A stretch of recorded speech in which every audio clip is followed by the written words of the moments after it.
नमः शिवाय। श्री महालक्ष्मी नमः। नमो भगवते वासुदेवाय। जय मां सरस्वती। जय श्री कृष्ण। राधे राधे। जब जीवन में हर तरफ से बाधाएं घेर लें, जब बनते हुए काम बार बार बिगड़ने लगे, तब एक ऐसी दिव्य तिथि आती है जो हर विघ्न को हर लेती है। आप सभी को वैशाख माह के कृष्ण पक्ष की पावन संकष्टी चतुर्थी की अनंत शुभकामनाएं एवं हार्दिक बधाई। ये वही पवित्र दिन है जो समस्त विघ्नों और पापों का नाश करने वाला है, जो सच्चे मन से की गई हर प्रार्थना को स्वीकार कर मनवांछित फलों की प्राप्ति कराता है। इस शुभ अवसर पर प्रथम पूज्य विघ्नहर्ता भगवान श्री गणेश जी की कृपा विशेष रूप से बरसती है और साथ ही चंद्रदेव का आशीर्वाद भी जीवन में शांति और समृद्धि लेकर आता है।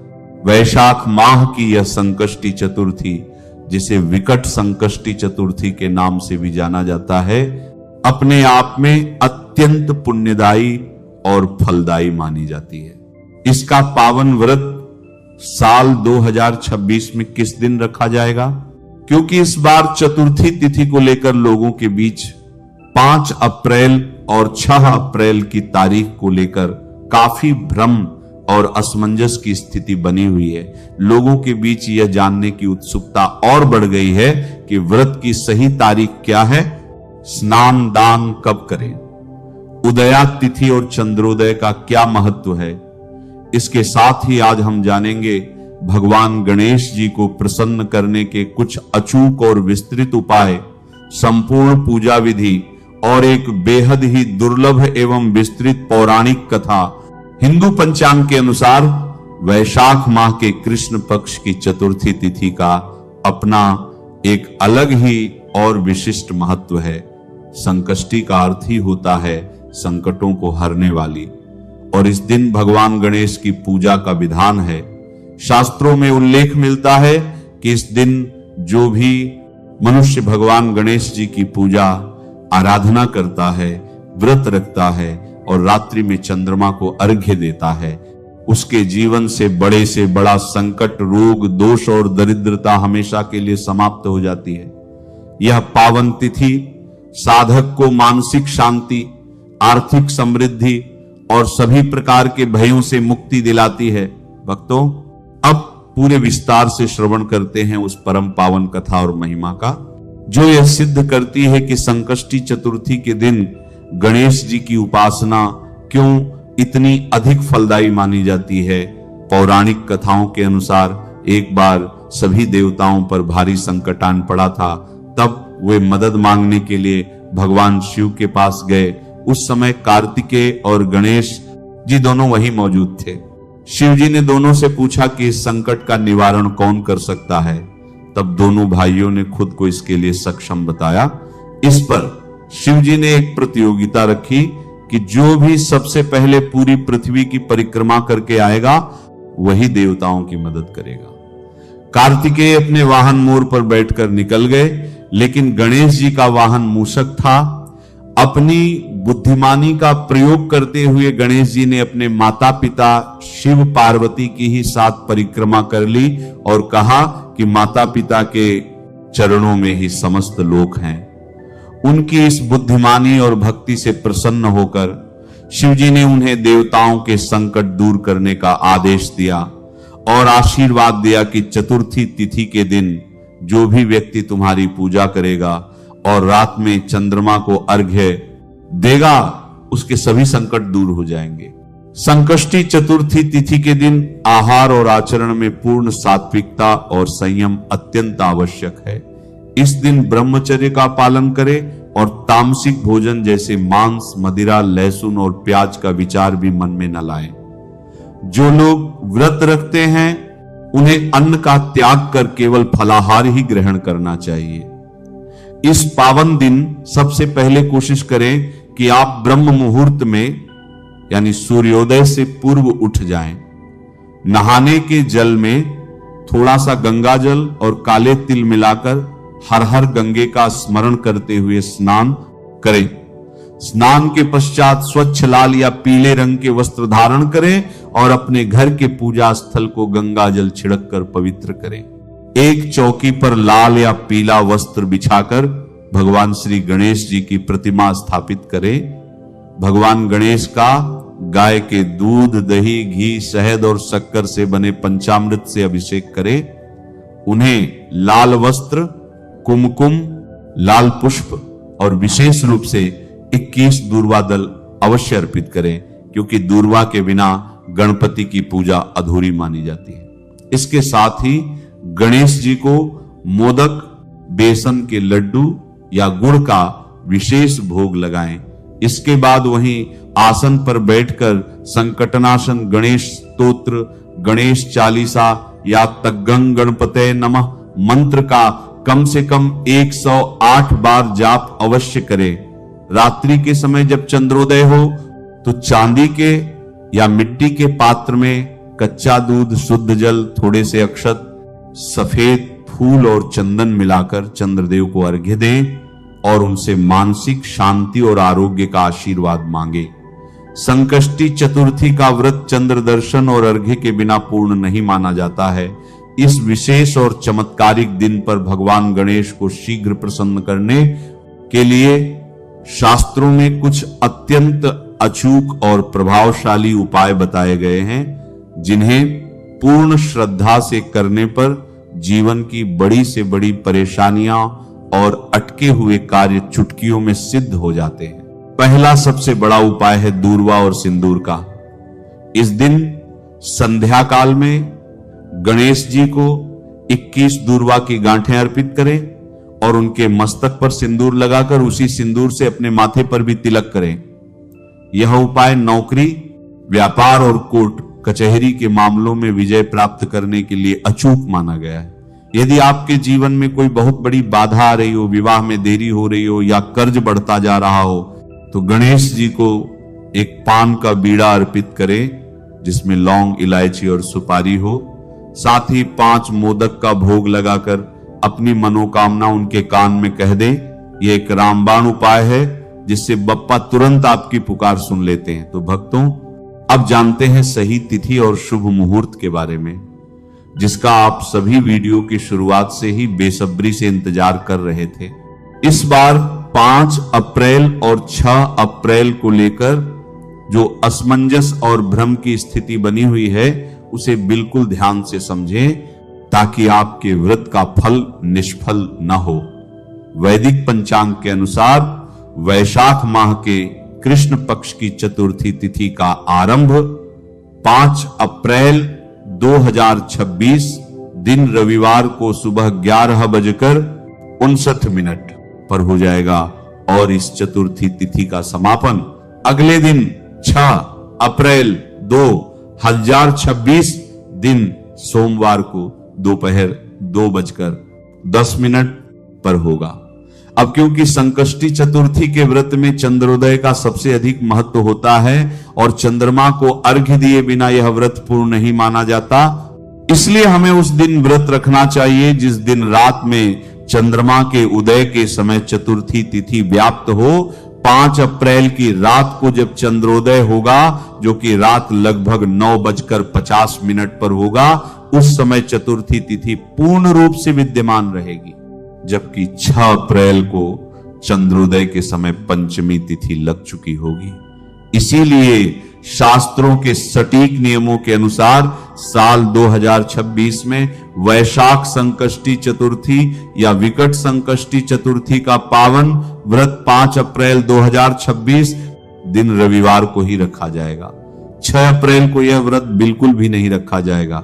माता लक्ष्मी जो धन, वैभव और ऐश्वर्य की अधिष्ठात्री देवी हैं, वे भी ऐसे भक्तों पर शीघ्र प्रसन्न होती हैं जो भगवान गणेश की आराधना शुद्ध मन और सात्विक आचरण के साथ करते हैं, क्योंकि गणेश जी शुभ लाभ के प्रदाता हैं।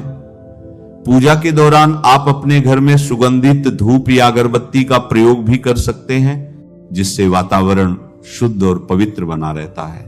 दान का भी इस दिन विशेष महत्व है।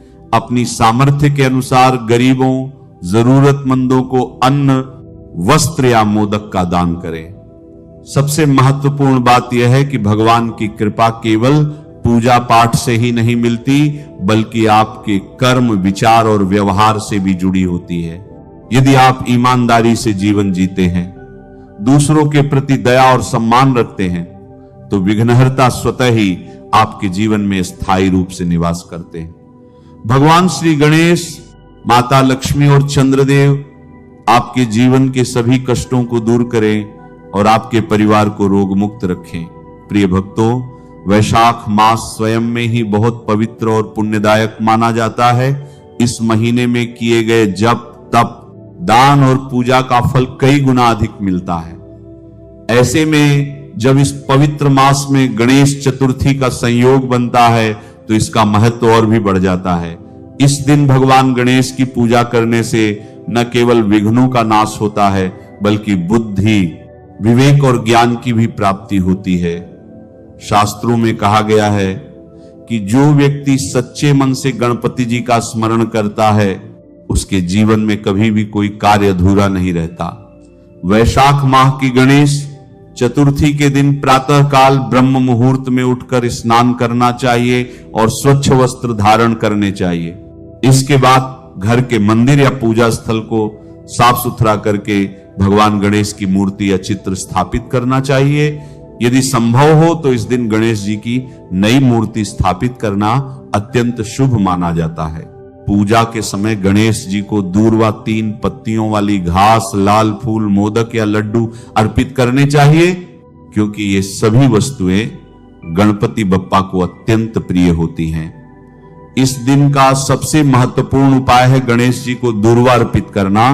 दूर्वा चढ़ाने से भगवान गणेश अत्यंत प्रसन्न होते हैं और भक्तों के सभी कष्टों को दूर करते हैं। पूजा के दौरान दूर्वा चढ़ाते समय एक गं गणपते नमः मंत्र का जाप करना चाहिए। यह मंत्र अत्यंत शक्तिशाली माना जाता है और इसके जाप से मन की शुद्धि होती है तथा सकारात्मक ऊर्जा का संचार होता है। यदि कोई व्यक्ति इस दिन कम से कम 108 बार इस मंत्र का जाप करता है तो उसके जीवन में सुख और समृद्धि का आगमन होता है। वैशाख गणेश चतुर्थी के दिन व्रत रखना भी अत्यंत फलदायी माना गया है। इस व्रत को रखने से व्यक्ति के जीवन के सभी विघ्न दूर होते हैं और परिवार में सुख शांति बनी रहती है। व्रत के दौरान दिन भर फलाहार किया जा सकता है और सायंकाल गणेश जी की पूजा करके व्रत का पारण किया जाता है। इस दिन चंद्रमा के दर्शन नहीं करने चाहिए, क्योंकि शास्त्रों में इसे अशुभ माना गया है। यदि गलती से चंद्र दर्शन हो जाए तो गणेश स्तोत्र का पाठ करना चाहिए ताकि दोष समाप्त हो सके। इस दिन एक विशेष उपाय यह भी बताया गया है कि भगवान गणेश को गुड़ और घी का भोग लगाना चाहिए। इसके बाद इस प्रसाद को गाय को खिलाना चाहिए।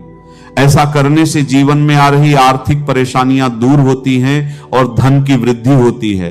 इसके साथ ही किसी गरीब या जरूरतमंद व्यक्ति को अन्न, वस्त्र या धन का दान करना भी अत्यंत शुभ फल देता है।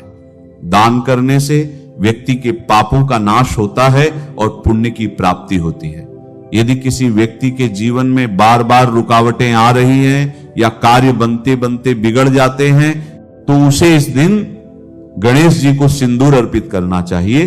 साथ ही गणेश जी के सामने दीपक जलाकर उनकी आरती करनी चाहिए। ऐसा करने से जीवन की बाधाएं धीरे धीरे समाप्त होने लगती हैं और सफलता के मार्ग खुलते हैं। वैशाख गणेश चतुर्थी के दिन एक और विशेष उपाय है गणेश जी के 12 नामों का स्मरण करना। ये नाम है सुमुख, एकदंत, कपिल, गजकर्णक, लंबोदर, विकट, विघ्ननाशक, विनायक, धूम्रकेतु, गणाध्यक्ष, भालचंद्र और गजानन। इन नामों का श्रद्धा पूर्वक स्मरण करने से व्यक्ति को सभी प्रकार के कष्टों से मुक्ति मिलती है और जीवन में सुख समृद्धि का आगमन होता है। इस दिन घर के मुख्य द्वार पर स्वास्तिक का चिन्ह बनाना भी अत्यंत शुभ माना जाता है। स्वास्तिक भगवान गणेश का प्रतीक होता है और इसे बनाने से घर में सकारात्मक ऊर्जा का प्रवेश होता है। इसके साथ ही घर में शांति और समृद्धि बनी रहती है। यदि संभव हो तो इस दिन पीपल के वृक्ष के नीचे दीपक जलाना चाहिए और भगवान गणेश का ध्यान करना चाहिए। यह उपाय विशेष रूप से पितृदोष और अन्य बाधाओं को दूर करने में सहायक होता है। जो लोग अपने करियर या व्यवसाय में सफलता पाना चाहते हैं, उन्हें इस दिन गणेश जी को शहद अर्पित करना चाहिए। इसके बाद इस शहद का थोड़ा सा भाग स्वयं ग्रहण करना चाहिए। ऐसा करने से बुद्धि तीव्र होती है और निर्णय लेने की क्षमता बढ़ती है। इसके साथ ही व्यापार में लाभ होने की संभावनाएं भी बढ़ जाती हैं। यदि किसी के विवाह में बाधा आ रही हो तो उसे इस दिन गणेश जी को हल्दी की गांठ अर्पित करनी चाहिए और प्रार्थना करनी चाहिए। ऐसा करने से विवाह में आ रही रुकावटें दूर होती हैं और शीघ्र ही शुभ समाचार प्राप्त होता है। इसी प्रकार यदि कोई व्यक्ति संतान प्राप्ति की इच्छा रखता है तो उसे गणेश जी को मोदक का भोग लगाकर बच्चों में बांटना चाहिए। वैशाख गणेश चतुर्थी के दिन मानसिक शांति प्राप्त करने के लिए ध्यान और प्रार्थना करना भी अत्यंत आवश्यक है। इस दिन कुछ समय निकालकर शांत मन से भगवान गणेश का ध्यान करना चाहिए। इससे मन की अशांति दूर होती है और जीवन में संतुलन बना रहता है। अंततः यह कहा जा सकता है कि वैशाख माह की गणेश चतुर्थी केवल एक पर्व नहीं बल्कि जीवन को सुधारने और सकारात्मक दिशा में आगे बढ़ने का एक अवसर है। इस दिन किए गए छोटे छोटे उपाय भी बड़े बड़े फल देने में सक्षम होते हैं। यदि श्रद्धा, विश्वास और सच्चे मन से भगवान गणेश की पूजा की जाए तो वे अवश्य ही अपने भक्तों की सभी मनोकामनाएं पूर्ण करते हैं और जीवन को सुख, शांति और समृद्धि से भर देते हैं। इस पवित्र दिन पर हर व्यक्ति को चाहिए कि वह अपने मन से सभी नकारात्मक विचारों को निकालकर भगवान गणेश का स्मरण करे और उनके बताए मार्ग पर चलने का प्रयास करे। यही इस दिन की सच्ची पूजा और सबसे बड़ा उपाय है। नमः शिवाय। श्री महालक्ष्मी नमः। नमो भगवते वासुदेवाय। जय मां सरस्वती। जय श्री कृष्ण। राधे राधे।